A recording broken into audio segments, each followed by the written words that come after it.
તો બધાને good morning, જય માતાજી। તો ફાઇનલી ભાત બાંધવા માટે આવી ગયા છે આપણે, જોઈ શકો છો તમે।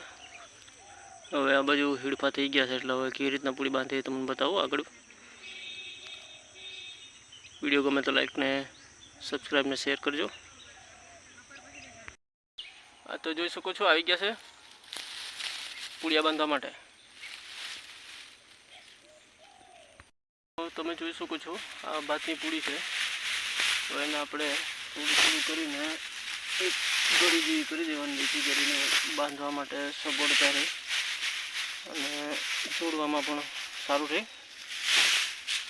બહુ મોટા નહીં બહુ નાના નહીં કરવાના, દાણો છૂટો પડી જવો જોઈએ।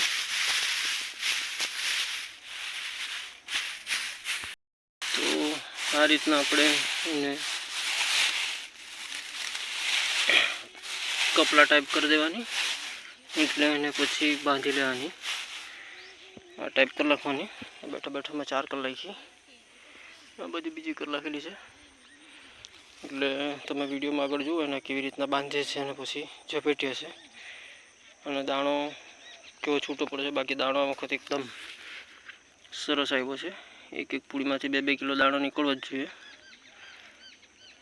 એટલું મસ્ત ભાત થયું છે કે વરસાદ સારો હતો એટલે ભાત સારું થયું છે।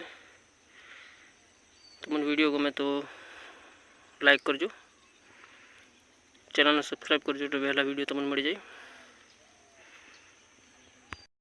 તો પેલી બાજુ પૂળિયા બંધાઈ ગયા છે, આ બાજુ હાથ લાખેલી છે, હીડફા કરવાનું ચાલુ છે। તો જોઈએ છે હવે કેટલો વાર લાગે, જેમ તડકો પડે એમ બાંધતા રહેવાનું છે, જેથી કરી દાણો ગંગેરાય નહીં ને બધો દાણો આપણો થઈ જાય। બાકી આ વખત ભાત તો બહુ સારું થયું છે, જોઈ શકો છો તમે। આ બાજુ જોઈ શકો છો, આ બાજુથી આપણે કામ ઉપાડ્યું છે, હવે જોઈએ છે આગળ કેટલો વાર લાગે છે। હવે